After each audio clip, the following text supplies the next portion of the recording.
Welcome to a special episode of Natun ja Robun esports podcast. This time in English, because we have a very special guest here. But of course, I have my co-anchor here with me. First of all, Mr. Roope, how are you doing? It's good to be here. I'm feeling a little nervous about my rusty English, but Thank you. Obviously, yeah, of course, feeling thank you as well, and excited to talk to Snappi here today. Welcome, Snappi. Thank you, Robo, and hello, Jona. Hello. How are you doing this fine evening? We're recording this in the evening time, so how are you doing this fine evening? I mean, good. It's been a long day. First, walking my daughter to kindergarten, and no, not kindergarten, daycare, I guess it is, and then a long practice that we finished 1 hour ago, and then now podcast. Okay. So yeah, that's been the day. Just another day in paradise. Yep. But it's been a good day though. A good practice and a good morning, so everything is fine. All right. How about you? All good. I'm actually on a 3-day winter holiday. Massive 3 days off from work. Amazing. So this is not work. This is not. No, this is fun. This is fun All time. right. Yeah, it's not. I don't get paid for this, so we're just doing this for. Wait, you're not gonna pay me? Well, no. You accept Pepsi You got scammed. payment? Except his burger. Okay. Yeah. 20 euro gift card. Okay, we can do that. Yeah. Fair enough. I mean, we're gonna start with the important topics here first, which is the weather. We always talk about weather here, and because you're the guest, you get to tell us how's the weather like in Copenhagen. I mean, it was actually really annoying weather this morning. It was very windy, and apart from that, it was okay. But when you have to walk 2 kilometers back and forth with a stroller, it's nicer when it's not really windy. So, but I think it's been good the rest of the day. Yeah, Plus 3 or 4 degrees, something like this. But it felt a lot colder because of the wind. But I guess that's nothing in Finland. Oh no, it's just. Well, I mean, where I live is, I'm so far away from the sea, so it's not windy, but similar temperatures for sure. It's the shittiest type of winter weather, in my opinion. It's better when it's snow, right? Yeah. The best is snow and sun. Yeah. We get that maybe once every second year in Denmark. Yeah. I mean, I visited Stockholm earlier this week, and they had the weather that I wish we had right now, like plus 3, plus 4, plus 5, something like that, and no ice. No loska on the ground. No melt. Well, this is what we have in Denmark. Normally, yeah, it's terrible. And by the way, I'm already really excited about someone new clicking onto this episode. Snappi interview. Let's go. We've got Falcons. We got Falcons s1mple. But we started off with weather talk, so I'm really happy for us doing this. Yeah, I mean, listen, why not? We have to keep up with our traditions. Obviously, if you're not an avid listener of this podcast, you won't know, but we always talk about the weather. It just has to be done. Sometimes Robo is trying to skip the part, but then I reel him right back in to talk about the real things. Yeah, can't forget anymore. Yeah. Okay. Well, the mandatory weather report from Lahti as well is similar temperatures. We do see the sun every now and again here now, so I have taken my sunglasses out a few times, which is nice. But at this point in time, you're just done with winter and hoping for springtime to come soon. How's Vanta doing? Yeah, similar from last week. It's all the same. I'm getting depressed talking about this. Can we move on to Counter-Strike, guys? Yeah. I'm down. I think we have a lot to talk about here. We'll try to squeeze this into. Well, we'll see how long this will end up being. But the thought process we've had about this, we wanted to we actually meant to do this earlier already, but yeah, we just didn't have the time. Kind of talk about a bit the past with Mr. Snappi here about his 3-year tenure at ENCE, and then of course we have to touch on some current subjects as well while we have you, and then I think Robo had some thoughts about or wanted to talk about the CS2 and how it is at this point in time. Yeah. Did I forget something? No, but there might be some surprises. Top. Yeah, you never know. You never know. Where the ship goes. Right. If we just want to get like a grand look, I don't know if we want to deep dive like what's happened like quarter to quarter or anything like that. But just like s1mple you joining ENCE, it's a very unique story, right? Like a 30-year-old in-game leader who maybe wasn't seen as like this hot thing at the moment, or rather at that time. But like obviously we knew how it ended up pretty well. Won a tournament, a few big tournament finals. So, how would you sum up your time in ENCE if you had to do it like pretty, like in maybe 1 or 2 minutes? How would you sum up all that time? I mean, obviously, this was where I got a lot of. Well, it was where my career kind of got a kickstart in the sense that it had been a rough period for some time, especially when you're in the Danish scene and you have like the players kind of like behind the two best teams, right? Obviously, the talent is only that far in the Danish scene, and it was really hard to get further than what that talent could give you. So going international, and especially in ENCE, was just a big thing where I got a lot of trust. I think at the start it was obviously different, but the more I was there, the more trust I also got from Jona and from Mika and some of the guys that was in the organization, Niklas, and they obviously tried to listen a lot to my input, especially also because one of the guys I brought in was Spinx as when I joined the team, and he obviously became a success. So the way to sum it up was probably kind of that it was a build up, like every single change was kind of for the better until we had one change where it was in a way out of our control, I would say. And so the first year was about rebuilding ENCE, so to say, because it came from the Finnish lineup and it had been some rough times. And there was some changes. And then in 2022, we had a lineup that obviously got the first bit of success, I would say. We obviously had been in a few ESL Pro League playoffs prior to that and qualified for the Stockholm Major, but we didn't do the same as we did in 2022. And then we obviously had this streak where we got to, I think, second in the world. Second or third with Spinx and Hades and Duha, and the last guy was Madden. And then obviously Spinx got ripped out of our hands, and then came a down period. But then in the end, the last year became our most successful when we then got Nerds. I think this was the highest of highs. So it was kind of a good build up. Every year it got more successful. And the last year was definitely the most successful. 4 finals in a row.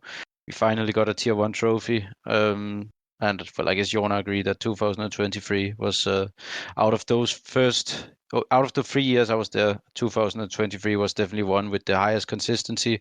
I think we made playoffs 7 or 8 times in a row and 4 finals in a row. So yeah, that was a nice way to finish. Yeah, I mean, 23 was a great year. I mean, one of the finals even took me to a hospital. So actually, no, a semifinal. It was the ENCE phase game. Yeah. The one that the ancient, the classic one. Yeah. Oh, yeah. That was a sick game. It was literally a sick game for sure. But yeah, like if we kind of roll back the years here a bit and think of like the ending of 2020 was of course it was like a nuclear bomb at the end. So like everything that happened, the infamous HLTV podcast that allu went to, and everything that happened after that. I think like this period of time was also from an ENCE perspective like a very big learning process, and of course like considering like the Finnish team was in a very like the position they got themselves, I don't feel like we were under control of the situation enough, because of like the way that ENCE also as an organization had been kind of building up while the team started getting bigger. 2018 was kind of the first year where we got a glimpses of some success, and in 2019, that's the first big year. So it kind of all just imploded at the end of 2020. So we, of course, like really took that as a learning lesson, a lot of it, and wanted to have more control. But then also, I remember also thinking when we were considering like the options, I remember like looking at names and stuff. And when I was thinking of Marco, I knew that he was already, even though I didn't know Marco that well, I knew that it was already a bit more mature, a bit more aged, but in a good way, in a good sense, because we had some bad experiences before, right? So to have someone a bit more, let's say, stable as a person, as much as I can say that about you, Marco. Yeah, thank you. Sometimes. Yeah. Well, more stable, I guess, than more stable. Yeah. Impatient but stable, maybe. Yeah, exactly. So I think that kind of as a baseline felt like the perfect way to go about it. And of course, like you said yourself, the more and more you guys did good stuff, it's easier to also give more trust, right, to people.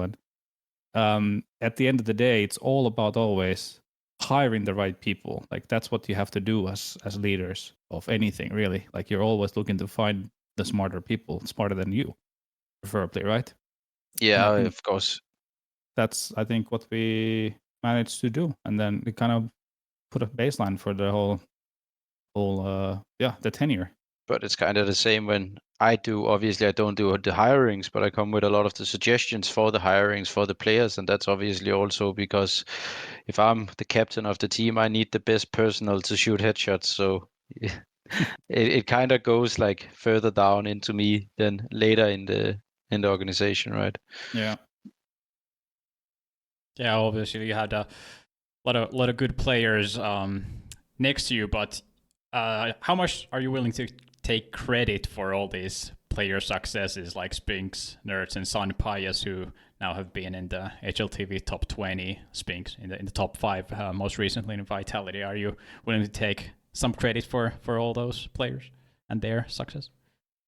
I mean, I think at the end of the day, it will always be the players that deserves the most credit. But obviously, I do think that I elevated Spinx way quicker in the scene that he would have been, because I took him under my wings and I brought him to ENCE, and I kind of changed his role from an entry. He wanted to be an entry fragger, and I changed him to a lurker, and now he's obviously one of the top lurkers in the entire world, right? So I do believe I had some impact on where he ended up in his career, but at the end of the day, the player has to do the work himself, and without that work, Lothar or Spinx, he would never have become good. So I can never take the real credit. The real credit will always go to the player, but I do believe that I have helped some of them, yes.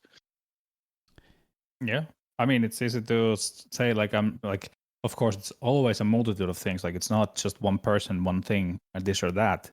It's always like a chain reaction, a lot of things. But like one of the things, if we think about Sunpayus as an example, he came in to the team as a player that everyone knew had a really, really effective CT setup.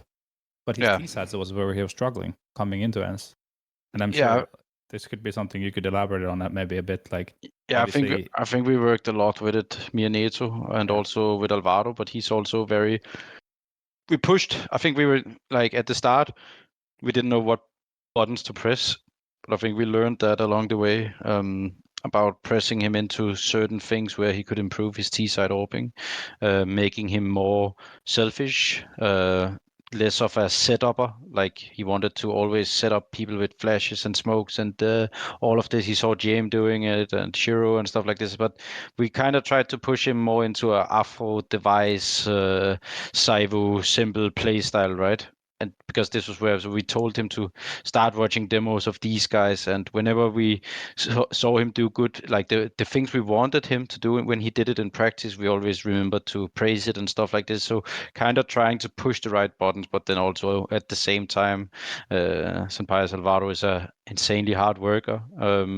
He puts a lot of pride into his work and the fact that he can fix stuff. So again, the majority of the credit will always go to the player, but I do think we pushed some of the right buttons in order to activate his T side. And then you mentioned Eetu as well, the big boss, and the IGL coach link is something we talk about more and more in the scene, in this space. So how important was it for you that Eetu was there? It was really important. I think at the start, you obviously always have to find each other. But I think when we found each other, we saw very much eye to eye on a lot of stuff. Of course, you can never agree on everything, but I think we were a good kind of match to each other. Like I think he was very good at like being patient and like being more calm, which was a good thing for me because at the same time I am very impatient at times. If someone is doing the same mistakes, I can sometimes maybe address it a little bit too quickly when you might need to have sometimes the players evolve. And at the same time, I think my impatience sometimes also helped it the other way around, pressing things faster that we also needed to address. So I think we complemented each other good, and I think we also respected each other's mind for CS. We saw CS like you can never see it the same way, but I would say we saw it 90% the same. Yeah, I mean, also one thing to consider is that Eetu kind of learned his ropes to become a coach. True. Yeah, he was working with you. Like he was a complete newbie when it comes to coaching. Like yes, he had a small bit when he was coaching Havu at one point, but then returned back as a player. But yeah, we took him prior to you joining as like we knew that he had thoughts of moving into that position, and he seemed like the no-brainer type of person, also from a personality standpoint. But still, like the whole coaching career for him, that's where it started for him. So all things considered, I think it went pretty well. Obviously, I think he also developed a lot as a coach while we were in the team. The funny thing about the boss man is that at the start when we made the team, actually this boss man came from the fact that I sometimes played Face It with Blame F, and he would say that they called, like, I can't remember, but they called him boss man or something. And then I made my team call me boss man. But then at the end I said, no, but the actual boss man is Ito. He's the big boss. And that was actually how the name got. So in the end, it actually also was in that way that Eto became the big boss. Like it was kind of the relationship we had. He was the big boss, I was the small boss, so he was the boss man in the end. Because this is how I like a team is run. Like because I also need to have a boss. It cannot only be me, because then I will just be at the end of the day a dictator in the game, right? Yeah. I mean, I always really liked the relationship. Like, of course, we still have a relationship, but like the time when you were at ENCE, like we could talk about stuff. I felt like always openly, and whatever it may have been, Yeah, it was always a direct line, also because you were honest and I was honest. I didn't actually care what it was about audience to write or call you guys, So I think but that is also trust, right? That Yes. I had the feeling that I could always go to you guys and say whatever I felt, even when it was something that was pretty shit. Yeah. And it's important. It's also that creates trust, that creates a healthy environment to work in. And I kind of, that's the whole philosophy of how we run ENCE, like all through and through, also on a company level too, with everyone who works here at ENCE, whatever it may be, you can always say. So it's good that we could also extend that to the team. Yeah, for sure. Well, then about those Cologne and Gamers 8 finals during that good summer stretch, was there ever a chance of the team sticking together? Say if you won Cologne, or was it kind of inevitable that the team sort of fell apart during this year or the end of the year? I mean, it's a tough question, but I think it was going to be hard regardless, because I cannot really get into I don't want to get into all of the details out of respect for players and, well, business secrets or whatever. But I suspected, I was actually pretty certain that no matter what I would do, there would be at least one change at the time. And I thought that change was going to set off a chain reaction. And that was, in the end, why I chose as I did, because if I were to stay, I would have wanted to stay with everyone. I don't know if that makes sense, but then the offer obviously came, and I felt like I had 3 good years in ENCE, and I saw it as, okay, if I'm gonna potentially be losing one or more players, then I will try something else where I think I'm also going to be happy, because I always wanted to also try to obviously work with guys like Magis, Sonic, and also Lars, the sports psychologist. He was a big part of it, because as you know, I'm a bit older than other players in this business, and when you are at 33, it can be harder and harder to obviously keep up with the young guns. So I felt with this guy, I could get a lot of help in terms of improving my health. Obviously, something me and Natu have been speaking a little bit about also on a personal level, but stuff like this, about improving your mind, improving your health in order to be better off the server with your family and friends, but also in the server, optimize everything you can.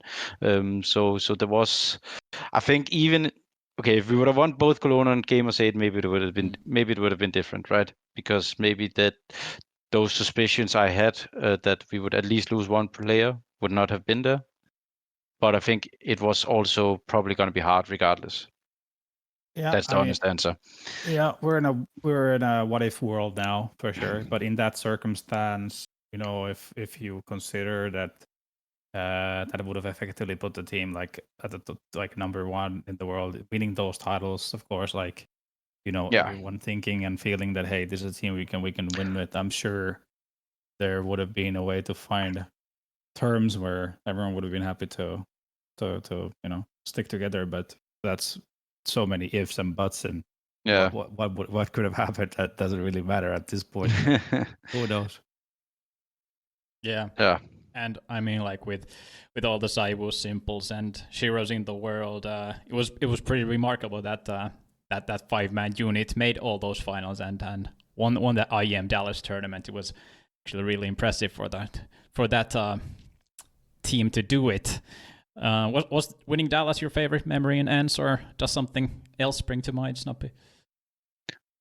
Yes, it was probably. I mean, obviously, every time you qualified for a major, I also got really happy, both because obviously it means a lot on a personal financial standpoint, but also for ENCE, because I knew how important that, like, well, Jona can obviously get into it, but in order for a business to survive, it is really important to make the majors, especially when you are obviously running a good business like ENCE. So those were big moments for me, because then I knew that we were going to be good, like we were good for the next long period as a team.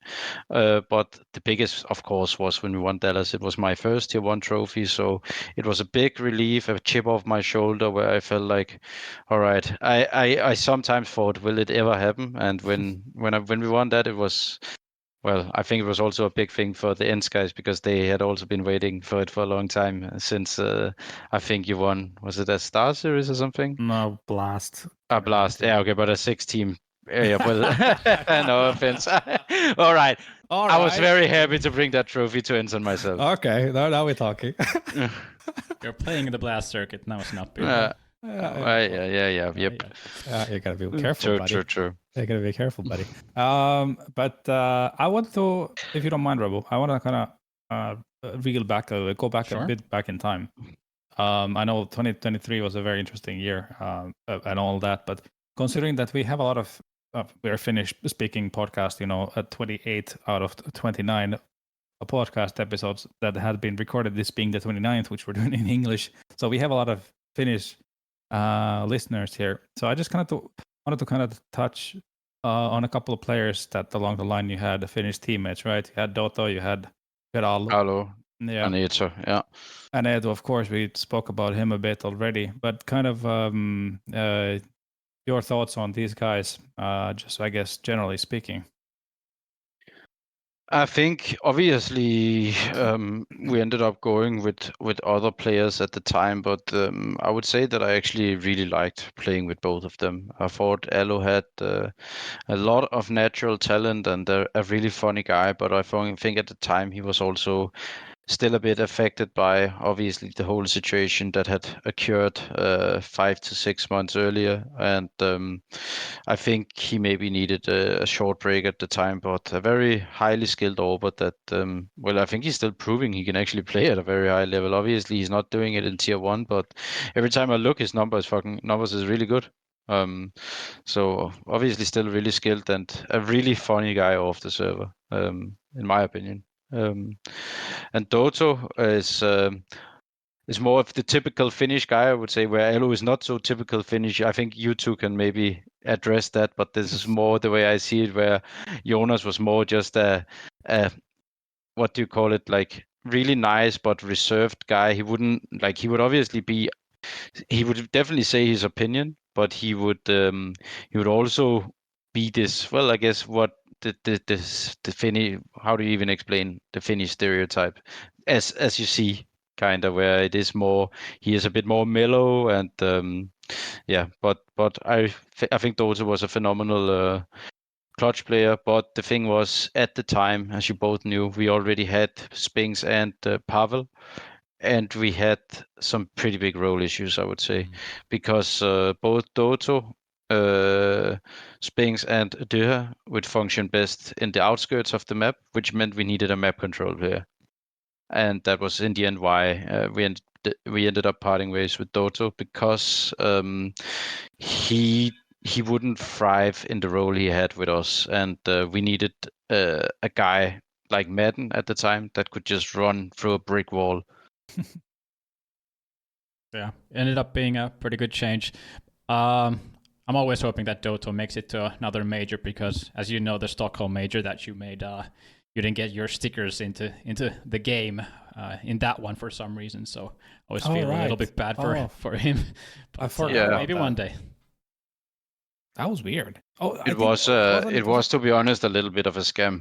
Yeah, wasn't it that it's the only major that didn't have player stickers, except for top 8, and I think it was because they forgot to make them. Yeah, that's true. That's honestly why I think How they do we didn't do have these majors again? We talked about this, Marco, I think. Didn't we talk about that? They literally forgot about them. I think they honestly forgot about it, and when they did them, they just put in top 8, because it makes no sense that one major out of everyone didn't have it. The rest had them. Yeah. Honestly, but maybe it was on purpose, but it was just really weird. Not all of them. I never got. Yeah, but the early ones, obviously. But all the ones from I don't know what year, except for Stockholm had. Maybe 2016 was the first year. No. Yeah, maybe. But I feel a bit sorry for him in that regard, because he definitely deserved that sticker. Also because we had a very tough road into that major. If you remember, we had 0 points because people were bringing. This was obviously Corona times, so people were bringing their points from like 1 year earlier, and we were obviously, you had a Finnish core back then. Yeah. So we had 0 points going into that tournament. So it meant we had to finish top 4 at IEM Fall. And let's just say that was not expected of us to do that. So it was, that was, if I have to pick the second biggest thing we did, I would say that qualifying for that Stockholm major was probably one of the bigger things we did while I was in ENCE, apart from maybe Dallas. Yeah. It wasn't expected for sure. I mean, I think it was a nice surprise, right? Yeah, no, I don't mind. I think top 6 maybe was the minimum target. Maybe, but it was. But we had to finish very high, and we were in a group with I think Vitality, OG, and OG, who was and then OG was obviously the one with Alexi, that lineup, and then I think in the quarterfinal we got G2, which we beat, which was a big scalp for us back then. Yeah, and I remember Doto had a big clutch in that one as well, actually. Yeah, was that where he did the new clutch? Yeah. The one I remember was on Dust 2. He had a 1-on-1 against Nico. Oh, okay, that might be, might be true. I just remember he had a new clutch at one point, but maybe it was against a different opponent. Yeah. Okay, Rob, will you get to steer the ship now? I steered it to 2021. All right, let's move on to Falcons. I mean, that was the big change. First of all, were there any other options, or was it pretty much Falcons? There was obviously ENCE, and then there was 3 options apart from that in total that I considered, I would say.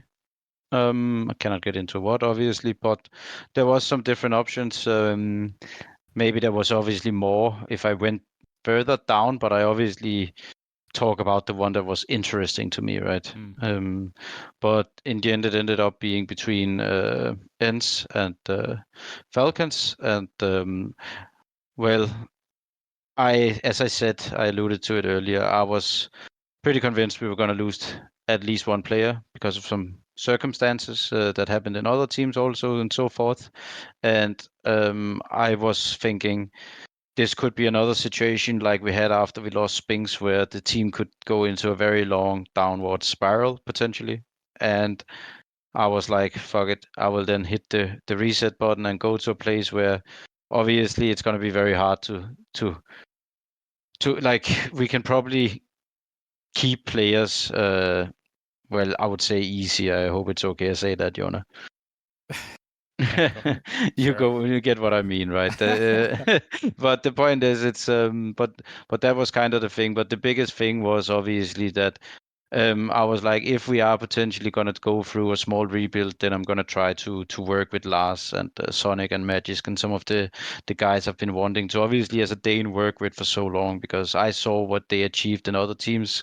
And as I said before, working and developing further, I obviously had an amazing coach in Saw, and I also had amazing support from the staff and everyone at ENCE. But I was also at a step where I thought, okay, maybe I can also try to learn something from Sonic, and also from a guy like Lars, the sports psychologist that was over in Falcons already at the time. Yeah, for sure. And obviously the team looks pretty good right now. I mean, we can talk about the possible fifth and that situation, but you got your ENCE core there with Magisk, Sonic coaching. It seems pretty nice, but there was a point, you're at welcome, least, by the from way. What's that? I was saying, Marco, you're welcome. Yeah, thank you. But from the outside looking in, it didn't seem very clear, like, what kind of roster is Falcons gonna get, or what are they gonna be able to get in the time restraint and all that. So were you at any point worried, like, what is this team that I'm gonna end up with? Well, obviously we when we started practice, we started practicing with Lounge, MHL, and Borders. So we knew it was going to be hard to get players this close to the major, obviously, because when a team is so close to the major, the sticker money for all the organizations, especially smaller ones, but also the bigger ones, to be frank, at this point, especially after Paris, right? They mean so much. So teams are very reluctant at that point to sell their players. They need to have another opportunity before they go for it, which obviously, because again, it's a massive risk to lose players so close to the major unless you have something else you can get. So it was very tough to get players, and also at the time, this was obviously before Falcons got into Blast. There was no spots in the different leagues, so it was a very big risk to go to Falcons, because when I went there, I expected it to be a rebuild for the first 6 months. Even if we would get some of the rumored players at the start, it was going to be a long, tough battle at the start in order to just get into the tournaments. Obviously, we skipped through some of that by getting both Madden and Alvaro. So we had Katowice and also Armar and Pro League. So it obviously turned out different. But yes, of course, I was worried, but I was also accepting that it might be somewhere where we play with 3 talents and one of them is going to be good enough, or maybe 2, and then we will bring other players post major. And it's not like it's your first rodeo. So no, like, I have obviously, for a guy like me that has worked with these types of players for my entire career, it wasn't that scary, I would say. Yeah. How was it for Danny Sonic? Like, from his perspective, of course, like in that situation, like if we think of her mentality, when the reality was that you were going to be playing with MHL and with Longs and Boros. No, but I think everyone accepted it, and we went to we went full all in. Went to the boot camp without PCs. We started practicing, obviously, and we were very like we thought this is how it is, and this is what we work with. And the 3 young guys was obviously trying to learn and work the best they could. But when a better opportunity is presented, we obviously had to jump on it, because getting already established players like Alvaro and Pavle into the team, but also getting some of the bigger tournaments with those signings, it was just too big an opportunity to pass up. Fair enough. I mean, we don't have to dwell too much on it, but what was your? I know you think highly of Lonks, but MHL. What did you think of him as a player? He doesn't get talked about too much. Probably a bit misunderstood, because I'd heard that he was toxic, but to be honest, I didn't think he was toxic. I just think that he expected a lot from his teammates. But at the same time, I didn't think that what he expected from his teammates was out of line, because I expect the same. I just think maybe I'm older, and since I'm the captain, I can demand it. Does it make sense? Yeah. That you expect your teammates to work hard. You expect them to watch demos sometimes. You expect them, if they have an issue on a site, to fix it. Obviously, I will help them, but you expect all of these things. You expect people to be professional. You expect people to show up on time. Stuff like this. Yeah. That was the main things he got tilted about when people weren't doing these things. And I don't think that's necessarily a bad thing. But it got probably treated bad, because that was how he reacted to it. And since he maybe wasn't a leader or captain in a team, it was seen as a bad thing. But I think it's a good thing if a captain reacts to these things. Yeah, I mean, sounds totally reasonable to me. It is reasonable. So misunderstood is the biggest thing I can say. Obviously, a good Polish talent, and I hope he will do good wherever he ends up. He's still young. I think. Yeah, they're all very young, both, and all of them are. I think the whole issue was just that there was maybe too many young players in one team before.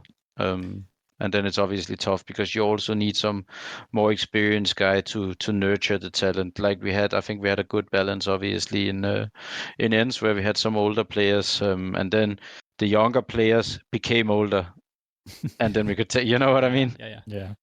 Unless you're a mouse. Yeah, unless you're a mouse, but they just brought a good bunch, I guess. Yeah, level-headed youngsters. Yeah. Obviously, 2024 has started off with mixed results, I guess you could say. With Katowice probably going better than you expected, and then RMR not so much. So, how are you feeling after these first couple? Really bad, to be honest. I had obviously hoped for better in terms of the RMR, but it was tough, because we obviously got Alvaro and Madden pretty late, and we started Prague, I think, on the 4th of January. So we started right after 3rd of January, right after Christmas. But then we had, I think, 1.5 week, something like this, going into Blast. Then we had 1 or 2 practice at home, then straight to Katowice, and then we overperformed at Katowice, which was a bad thing, I actually think. It is obviously really good to get a semi at Katowice for a new team. But what it meant was that we had to lose 2 practice, because we got a delayed flight into the RMR. We had to sleep in Munich because our flight got delayed. And we didn't get any practice coming into the RMR. We came straight from Katowice, and as Jona knows, you don't practice a lot when you're at tournaments, because you're in a game mode, right? You're doing your DM, you're doing theory for the matches, you're preparing the matches, you're doing a lot of things like this. It's not the same as sitting and practicing. And since we were in RMR Group A, we were just limited on practice, and we were not ready to fight like we wanted. We had some pretty big gaps in our playbook where we just didn't have time to sort it out. There were certain areas on maps we couldn't hit, and it ended up biting us in the ass. And but at the same time, I think we can also say that we actually did what we could. We really tried to work as hard as we could. We sat every evening after practice and tried to fix stuff, but when you create a new team, even though we had some members that had played together before, it's still a new game, still a lot of things that you cannot do anymore, simply because it is a new game. Nuke, as an example, all the stuff you did on inner in CSGO, you cannot do anymore in CS2 because the whole thing with utilities changed. You cannot use almost any of those strats anymore.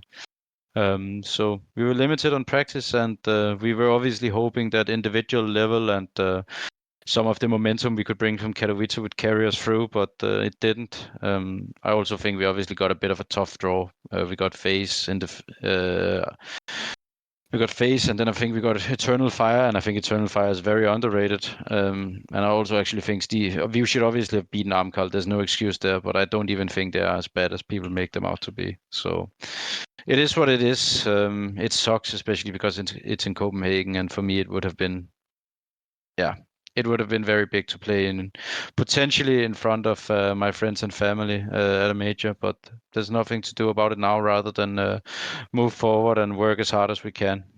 Yeah. I mean, what are you gonna do? Skip Katowice, or be unhappy making the semis rather? And then the thing was like, but in a way the best, it sounds pretty stupid, but in a way the best thing for a team of like us would probably have been to do really good, like play good CS, but maybe go out like 7 to 8 in the group stage, so we could go home for 5 or 6 days, prac, and get ready for the RMR and fly without any 26-hour flights because of a flight stuck in Munich or whatever, all of this stuff that happened, right? It can obviously sound like bad excuses, but it is just the fact that we were very limited on practice and it was tough. Yeah. Yeah, and also like from a public perspective, there's a couple of things that people are skewing expectations. I think, having that core thing, people are only thinking of you as synonymous to the last year's ENCE. Big change having two different players there, stylistically different type of players. And then, like you mentioned, the game changed. So there's a lot of that. And then, of course, from like a public perspective, with Falcons coming in with big guns, that they're always going to be there expecting big results from day one. But yeah, it's a long grind to make everything work. Yeah, exactly. But I also think some of the expectations that like people obviously thought it was going to be a super team at first, right? Yeah.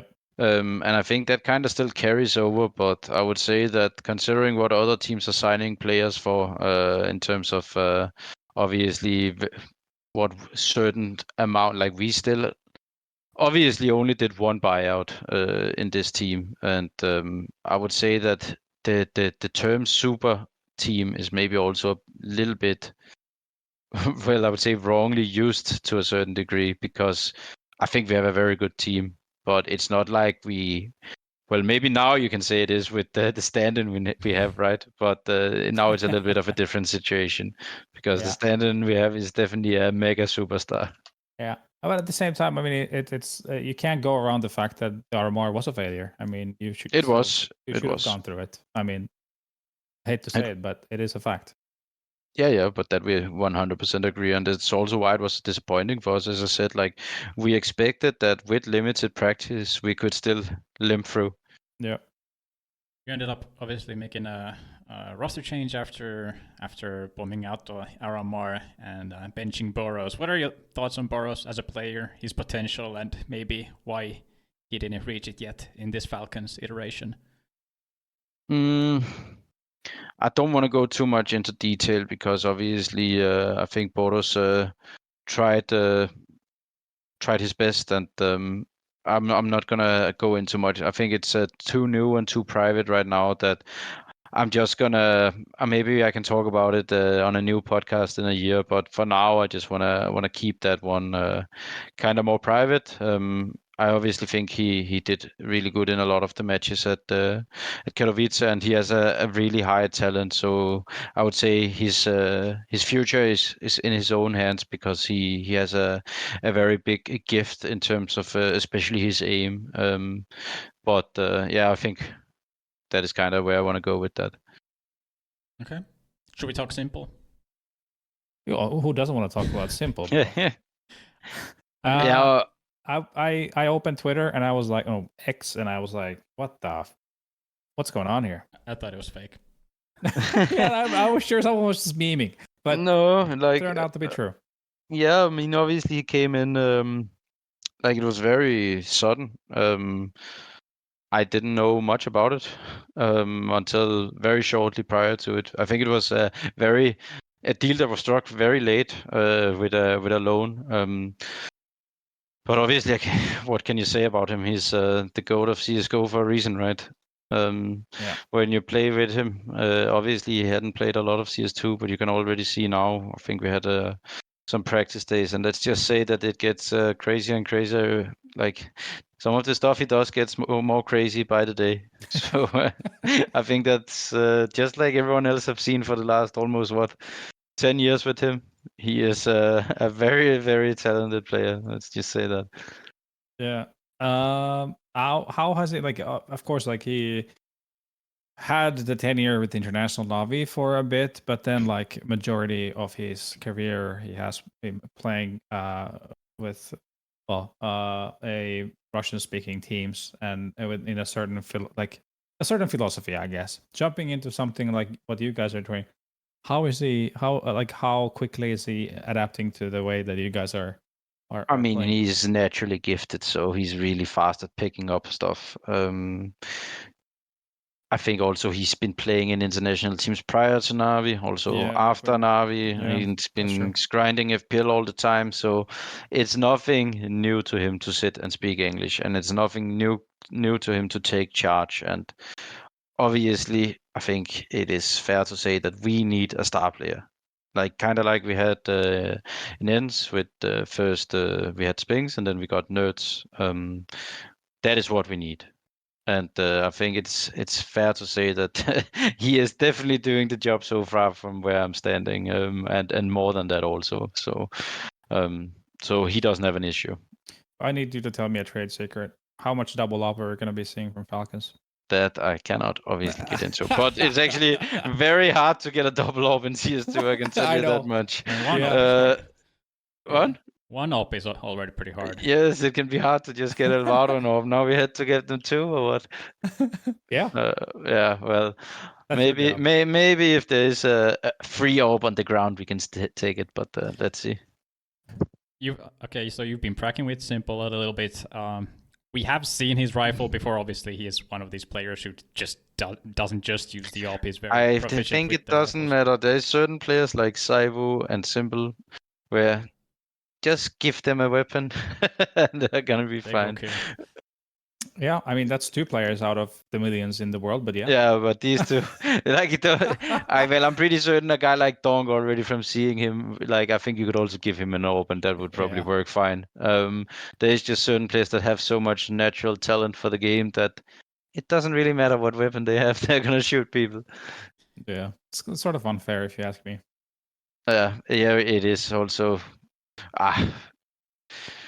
Some of the stuff, it is really crazy to sit and watch because I'm like, if I could just do that, my life would be very easy in CS.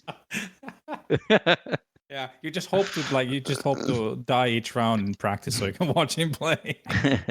Yeah.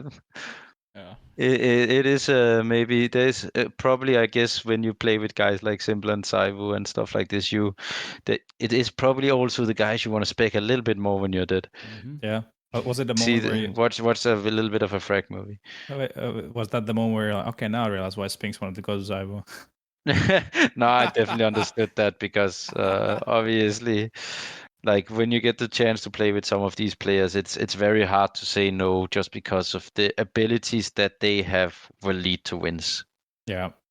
Like they just do stuff that they win you rounds you're not supposed to be winning, and they win them a lot. Exactly.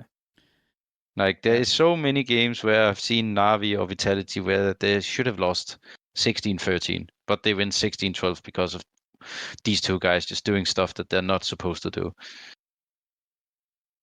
Yeah, for sure. It's going to be real exciting and really interesting to see how this experiment goes, and if we're going to see more of s1mple in Falcons, or I don't know. Obviously, it's just a loan.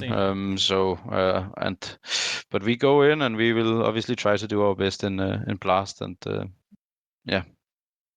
How do you like your Blast group? You have a Spirit in your bracket. Yeah, it's tough because at the end of the day, I would say that we got a decent bracket, but then we also got the hard bracket because of Spirit. Because I would say that we got probably some of the first matches. Well, I'm not going to say anything because we can lose any match at this point. But but the one team you wanted to avoid was Spirit, right? But I mean, we saw that Spirit is also mortal at Dharma. They lost to Mouse and they played close against Astralis. They played close against Heroic. So it's not like Spirit cannot be beat. Let's be real. Yeah, and just get Vertigo as the first map. Yeah. Yep. Put him in a cage. Well, yeah, but I think in general that you also saw Katowice. They played phenomenal, but I also think that they obviously got a ton of good starts, and I think that is not going to last forever. Yeah. Or maybe it is if you keep shooting them in the face, but it shouldn't last forever. Have you looked at a lot of donk demos? Obviously, there's a lot of content around him, and how does he get away with it? The crowd. Yeah, of course. I think every pro player have looked at him, because when someone comes out of the blue and just perform, well, not out of the blue, because I think I maybe even spoke to you, Jona, about it. The fact that 1 year ago in Spirit Academy, this donk guy was just destroying me in practice. Yeah, I remember. So it's not new, maybe to the viewers, but it's not new to pro players. Like, at least for a year, we knew. Yeah, but tier 1 players, I think, at least I know, but the one that paid attention, 1 year ago, you kind of got the feeling in practice that this kid is special, because he really did some headshots on you. That was crazy. So yeah, I think most pro players have looked, what is it that he does right? And I think a lot of what he does right is the way he peaks angle. Like, he's what I noticed, and as for old guy like me, sometimes I stand chill and I chill a little bit on my spot, hold an angle, right? This guy is not holding angles ever. He is full swinging, jiggling, swinging, jiggling. And I think this is obviously something that when you see it, you have to kind of, okay, is this actually what works in this game? And it's something that you have to implement into your own game, that you are not standing so much still, that you're abusing a little bit more of the peeker's advantage. And he's also really good with his movement, doing these small crouches and stuff like this while shooting. And I think it's a lot of the small details, because at times it looked like people cannot hit him. And that is obviously both because people can't hit him, but it's also a lot of because of the way he moves. Has anyone checked? Is he using one of those keyboards that has I think no wooding or whatever? No. I think he's not using one of these new ones. That is, what do you call it? Like, where it trigger point, whatever. Yeah. That's what you mean, right? Yeah, I think they're just analog switches, basically, so that you can push a button like. No, I don't think so. Yeah. At least when I looked, it looked like a default Logitech keyboard. Okay. Those are the best. Yeah. I mean, well, I'm still on full Logitech. I used to have nothing, but then I joined ENCE. It actually, to be fair, took some time with some of the things, but let's just keep it at that. Yeah, there may have been some logistical issues every now and again, but those things happen. Those things happen. For some they happen more frequently than others. A little bit of time waiting for no, fuck it. We will just say that. No, I can say one thing. Because it was actually pretty funny. Everyone else that lived within the borders of the European Union typically got all of their stuff timely, no problems. But if it's Marco's address, it goes to shit. So I think it's your address that is actually somehow. I fucking live in Copenhagen. I don't know. There's something about that address. You need to move. Yep. Okay. Oh man, this fucking keyboard. Yeah. Oh well. Should happen. Yeah. Well, I eventually got a few. I think I got double the amount of keyboards in the end, because I think they got so tired of me spamming them. Where is my keyboard? I think my best. Okay. Let's not go in there. I was going to say something funny, but let's leave it at that and move swiftly forward. Rob. Yes, I guess we're in the general topics section. So, not if you have any wide array of topics.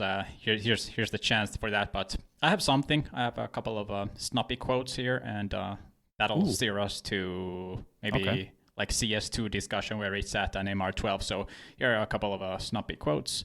CS2 is really bad. It's our job to accept that. That's the first one. And the second one is MR12 is a horrible tactical change and it dumbs down Counter-Strike. Do you still agree with these statements, Snappi? Yes, especially the last one. The first one, I think Counter-Strike 2 has gotten a lot better, actually. I feel like the updates they're bringing, the FPS has gone up they have optimized the game better. A lot of bugs are already gone. It feels, maybe it's because I haven't played CSGO for too long, but it feels a lot better. Yeah. Obviously, you still have a little bit too much Pika's advantage, I would say. There's still small things that need to probably be addressed. Small bugs that can be abused. Maybe it's features, but I think some of them is literally bugs. But I think Valve have done a really good job actually fixing a lot of stuff. But the economy part, I 100% stand by. Because when you're playing MR12 with this economy, people can just actually prepare the entire game plan before the game starts. You don't need to adapt in the middle of the game almost. Or maybe you need to do it by round 10 or something. But then the half is already over when you kind of get the feeling of what the enemy... Like, there is not so many mind games anymore because a lot of teams will just have the pistol down, then the anti-eco or the force down, and then they will have the first 2 weapon rounds or something. And by then, it's already, 7-2 score? Or whatever the game, like 5-4, whatever. However the game evolves, right? Because of the economy in CS, there is a lot of half buys and ecos also. So I definitely stand by it that I think if we are going to be playing MR12, you definitely need to address the economy in order to get more buy rounds. Yeah, I completely agree also. Like, I like the fact that MR12 games are quicker. It's good from yes, but that could have been achieved in different ways. Yes, for sure. But like the pet peeve I have with it is like if you have a strong start, the entire half can be easily over, and it's super hard to grind your way back. And also from like tinier tactical level, also like you don't see like whether in MR15 you could see like teams, like you said, adapting a bit more, and it became more about the match of wits, and you could see like teams trying these different things and different approaches. But now, since there are less rounds to be playing with, you don't really have that opportunity. Yes, exactly. I just think that if they are gonna need to, like, they seriously need to address the economy. If they're gonna keep MR12. My suggestion back in the day was still that you could achieve the same by instead of having 4 timeouts, have 2 or 3 each team. I don't think you need 4 necessarily. And then I also said that the freeze time, you don't need 20 seconds, you can put 15 seconds. It will also put more pressure on the in-game leaders and the players in order to facilitate a plan quicker. You could like just change the round time again to 145. As you know, Jona, we played with 145 for 15 years, and there was no problems. Why did like nobody? I don't know. And they also made smokes last for longer. Now they last for 20 seconds. First they lasted for 15, then they made them 17. Now they're 20 and a half, right? So it's Valve that had made the games longer, and also the tournaments with ad breaks and all of this stuff. So the games weren't this long before. It was the tournament operators and Valve that made the games longer. So I was just in for reverting all of these changes and adjustments that they made. But since they haven't done that, and we now do play MR12, I do think that the time spent is way better. And the way to go now has to be that you need to address the economy so we can get more full buy rounds against each other to determine who is the better team instead of who won the few lucky key rounds. So would you just raise the loss bonus, or would you do? I mean, there's a lot of different ways you can do it. Obviously, you can incentivize retakes, right? You can make it so that you get just like you plant the bomb, you can give money to teams for defusing the bomb, like an overall team bonus. You could, in general, instead of having 1,400 money bonus, you could just fully charge it up to 2,400 or whatever, just so you never see these double ecos. And you get right out of the gate with a lot of I really think you need to pump up the economy if you're going to be playing MR12. And I don't think just getting it to 1,900 money bonus might solve it, because at the end of the day, if you put 1900 plus 2400, that's 4300, right? And 4300 isn't going to get you a lot when you're CT. So you're still going to have to risk a lot with this buy because you can get abused in so many ways, and some players will still have to get MP9s because maybe you need some utility for certain areas of the map. And with the new update they just made, I can already tell you that just introduced some new spawns that will make some of the maps crazy. I don't know if they're going to stick to them, but this obviously happened yesterday late evening. That let's just say there's some maps where you can rush certain areas with the CTs not being able to do anything about it. Interesting. Yeah. Oh well, they can, but then they have to burn all of their utility ASAP. Yeah. I don't know. What if they did have like a retake bonus money for the CTs? Like. No, but I think it could be good then, like, because obviously that would maybe be like. Maybe that could make certain teams like be a little bit more okay. We only have a 25% chance of winning this round, but if we can get this extra money, it will change the entire half, and they might go for it. It will maybe lead to a little bit more ugly Counter-Strike, but at the end of the day, it is also a little bit ugly at the moment because of these force buy wars that you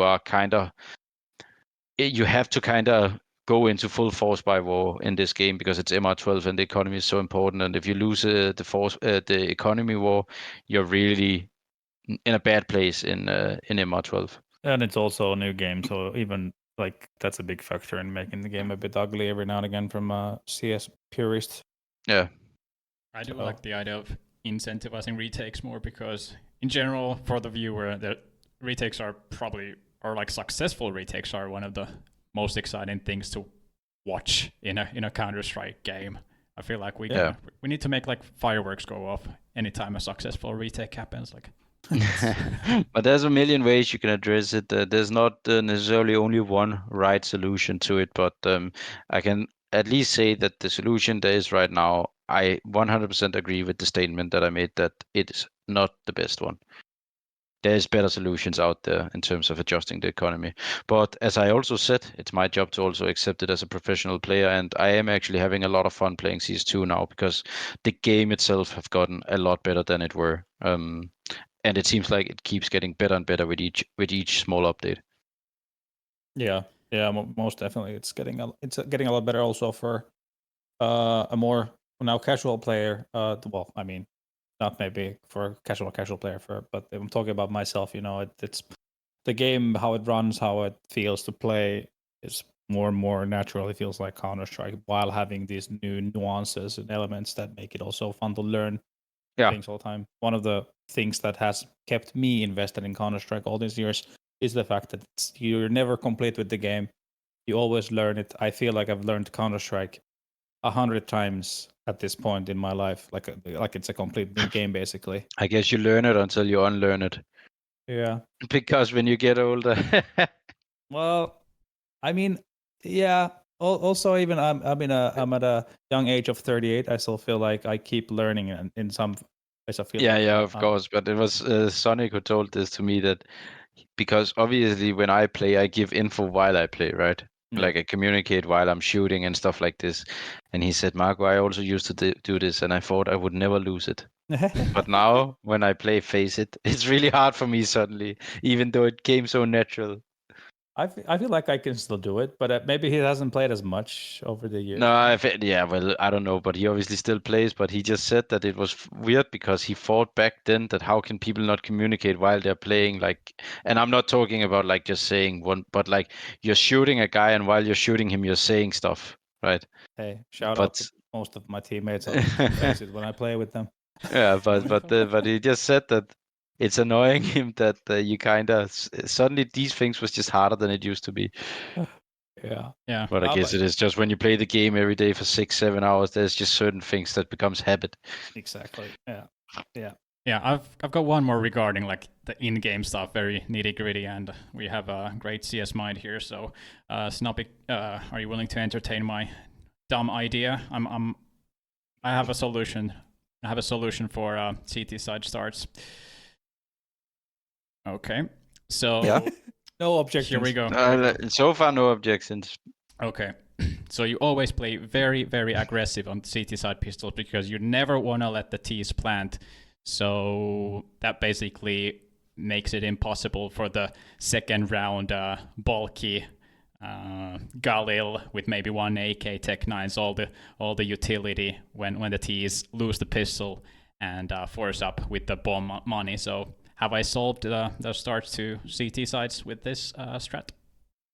I think it's going to be a little bit tough, don't you? Because where are you going to play aggressive when they can go in 3 different areas? Yeah, that's one of the issues, Snappi, but on Inferno, Because... I think this is a great idea.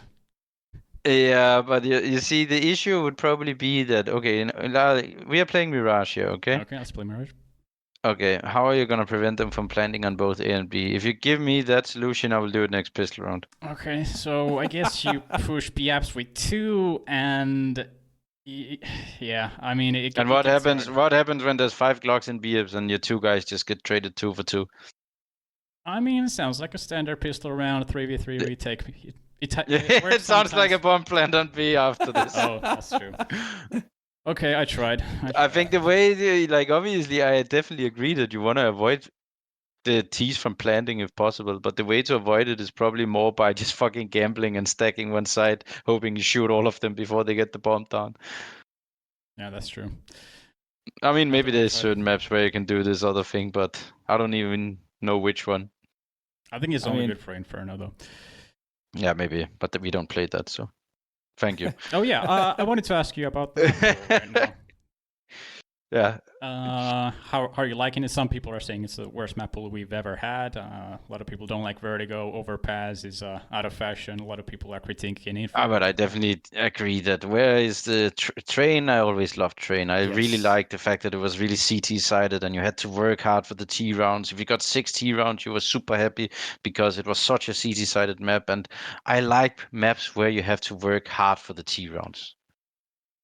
I prefer those maps because I think that challenges the teams to be smart and creative rather than having maps where, like on Anubis, you can just play slow and you're going to be gifted T rounds left, right, and center. It feels weird. And I don't like that. I think it should be that you work super hard for those T rounds because... Yeah, I generally prefer CT-sided maps. So where is Train? I also actually think Couple was a good map that got a bad rep because it was a shit map until they changed the platform on B. People always said that there's no map control to be taken, but I always found that extremely stupid to say because have you seen A? Like, how can people actually in their right mind say that you didn't need to take a lot of map control towards A on Cobblestone? Yeah. I don't understand that. So those 2 maps, obviously, I think also, even though I was not the biggest fan of it personally, I also think a map like Cash was a good map. I think there's loads of map that could come back in and replace some of the more stale maps. Like some of the new maps obviously need maybe some tweaks, and then there's obviously also some of the older maps like Inferno and Overpass that could definitely need an overhaul. I still think Mirage is such a classic and a good map that now I just spoke a lot about it being you want a CT-sided map. Mirage is maybe not the most CT-sided map, but it can be if you're good at it. And I think there's a reason why it is the by far most played map. It is just a fun and very well designed map. You can hit B, you can hit A, you can hit middle, you can play slow, you can fake, you can do. It is just a good Counter-Strike map. Both for tactical CS to a certain degree, but also for PUBG CS. It's the map I always insta-veto. Yeah, because everyone else is so good at it and face it. Exactly. It's a dumb map to go to and face it if you want to win games. Yeah, just because there's 15, 16-year-olds who played Mirage exactly. 24/7, they know every single. Listen, I just played with Borders and he had 10,000 face it games and 8,000 was on Mirage. I mean, I think that tells you why you want to veto it and face it, but it is just a very, very played map. Yeah, that's a free tip to anyone listening who's a face it grinder. Just ban Mirage. Just don't do it. Don't do it. Especially in CSGO when there was one-way smokes. Horrible map to play on the game. I hated it. Like really, really bad. But completely agree on the train one. We really need train. And I mean, what is your opinion, Mark? Actually, I've been throwing this idea. Why don't we just have the map pool changed for each season? So after the player break, change a map, for example, just to keep things fresh. You can do it, but definitely not more than one.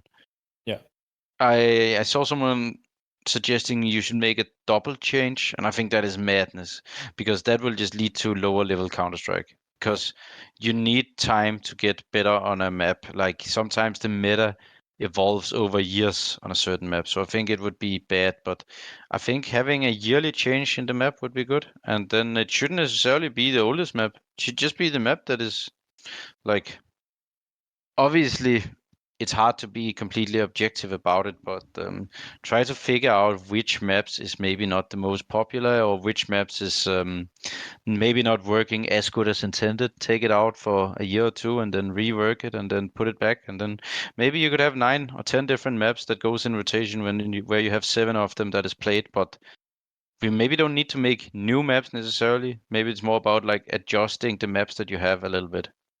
Yeah. I mean, sometimes the new one could come in, but I don't think the newest maps that they have made have been the most successful, to be honest.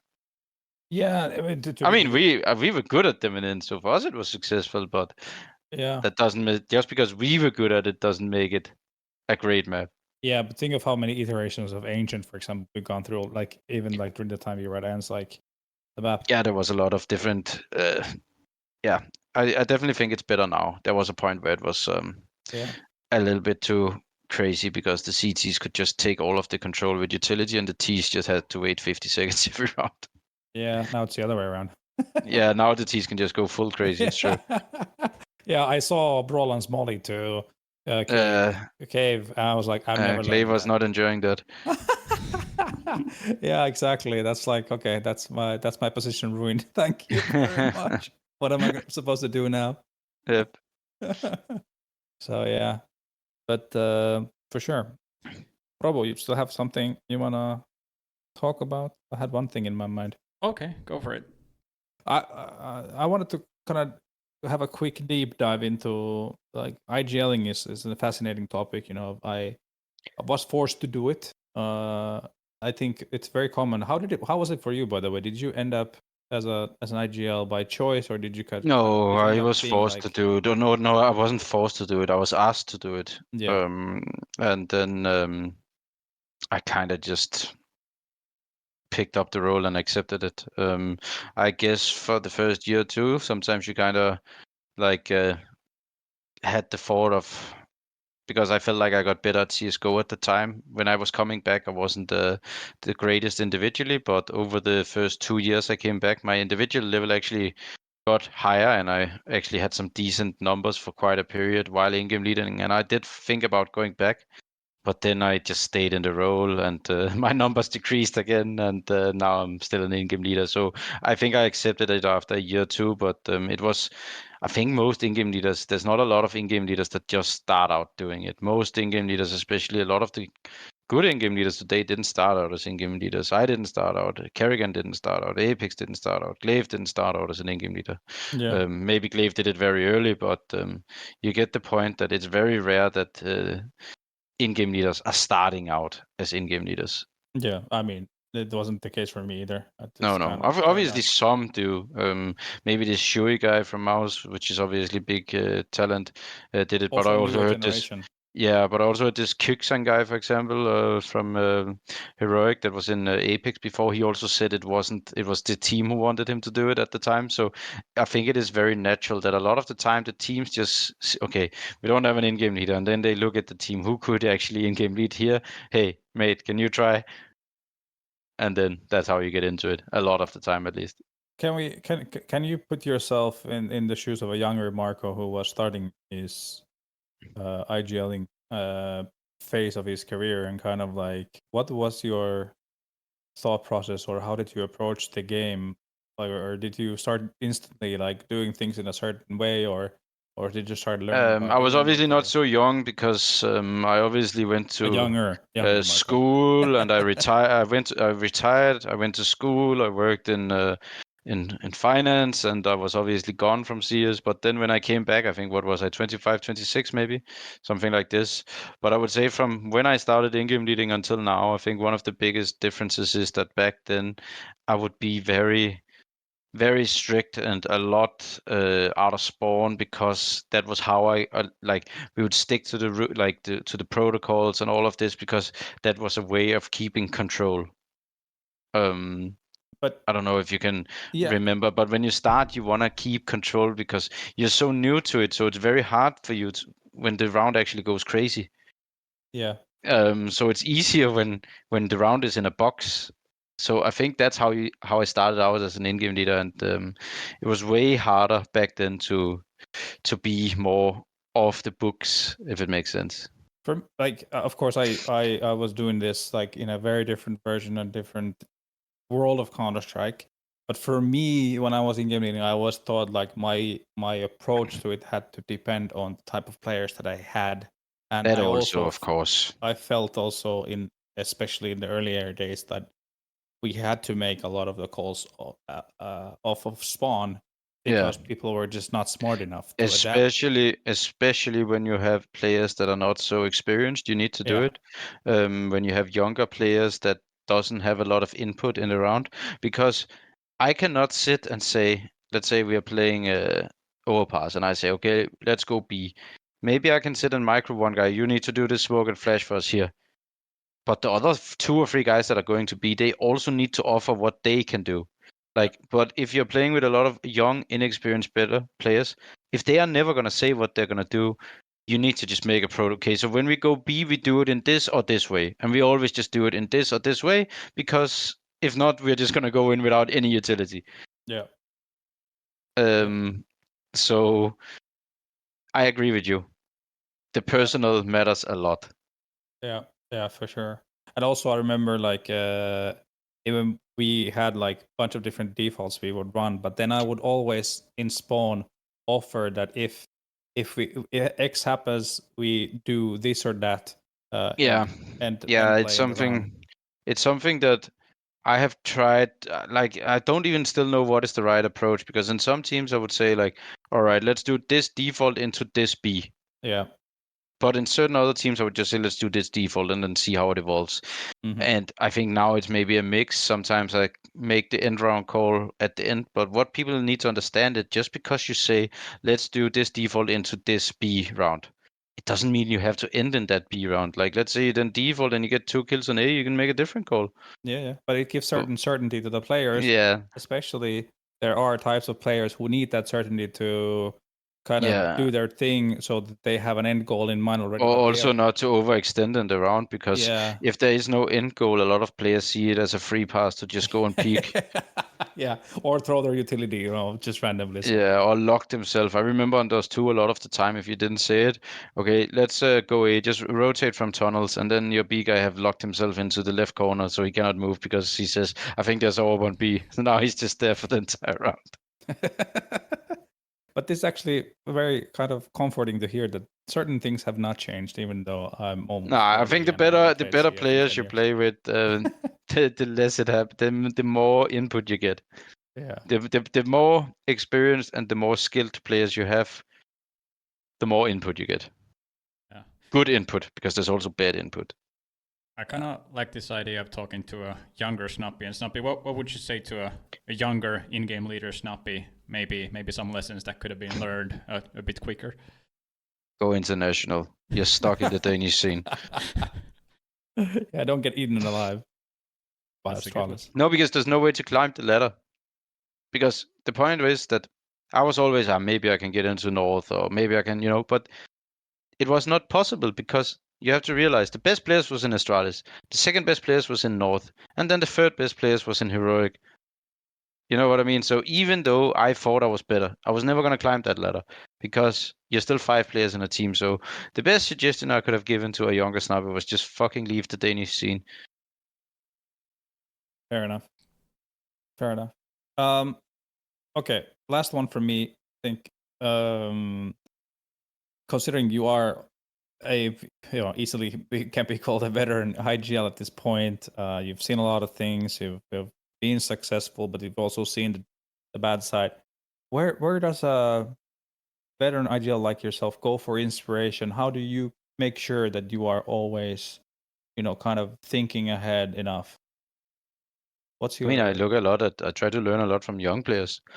I think the moment you stop being curious and stop learning from the young players is the time when you are probably done because, as I said, now I looked a lot at Donk because obviously he must be doing something right. I don't care that he's 17; he's doing something right? And it was the same with Spinx, for example. One thing I learned from him was losing, because he was obviously 19 at the time, and I remember we went out of the major, and I was like, 5 minutes after we lost 5 minutes after we went out of the tournament, he was just smiling and joking. And I was like, how the hell can you smile and joke? We just went out of the tournament. And then he was like, yes, but Marco, I still have my family. I still have my friends. Like, it's okay, Marco. It's just a tournament. And that actually helped me a lot because it didn't mean he wasn't disappointed, because a guy like Spinx would instantly go home, reset, work hard, and improve in the game, right? So he wouldn't spend a week being sad and demotivated and all of this stuff.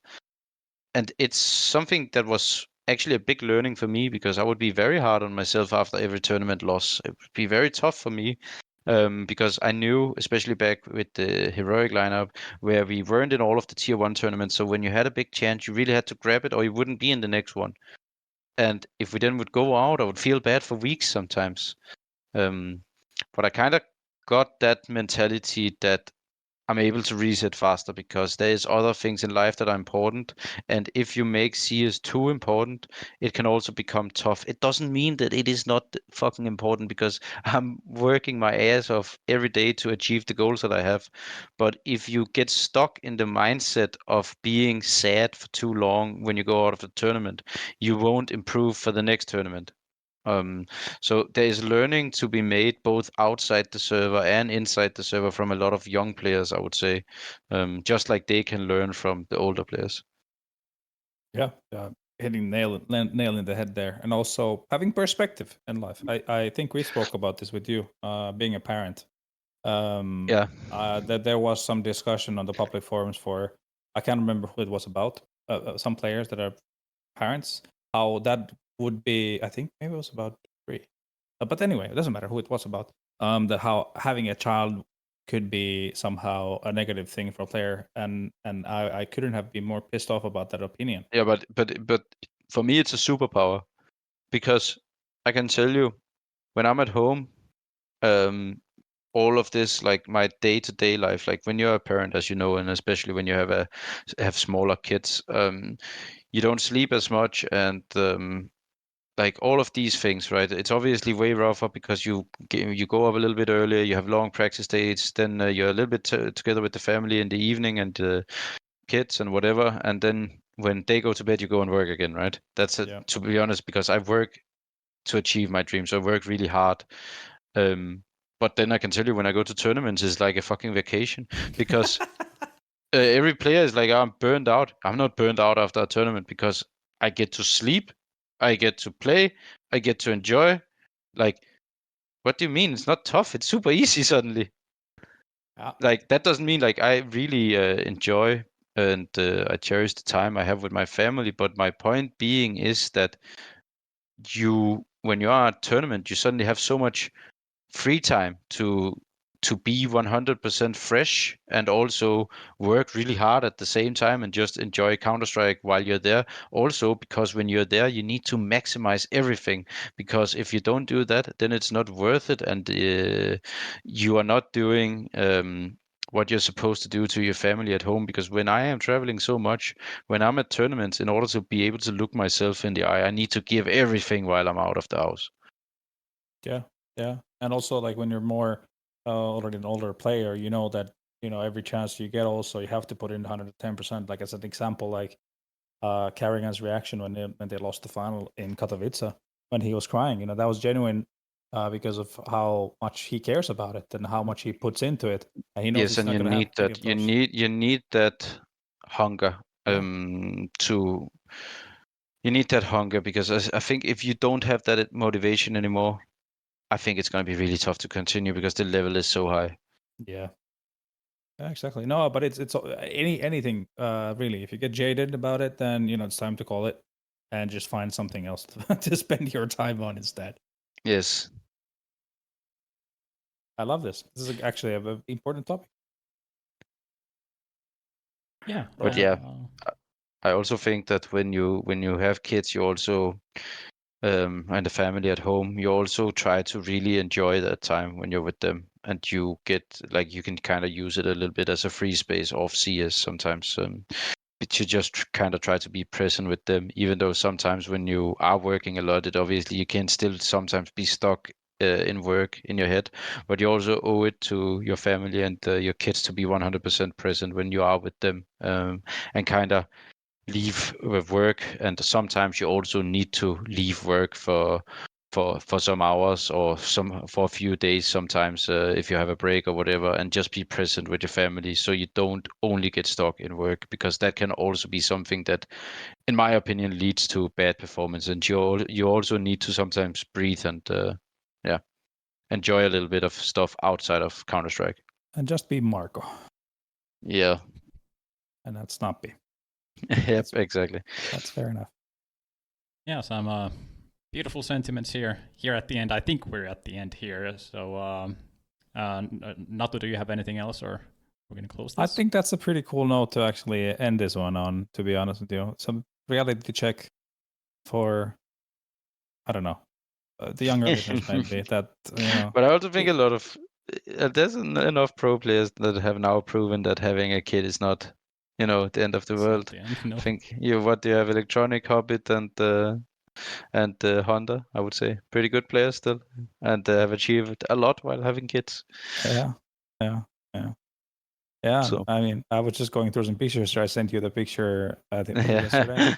Yeah, from the office with my daughter. Yeah. Yeah. So she's already a veteran of the game.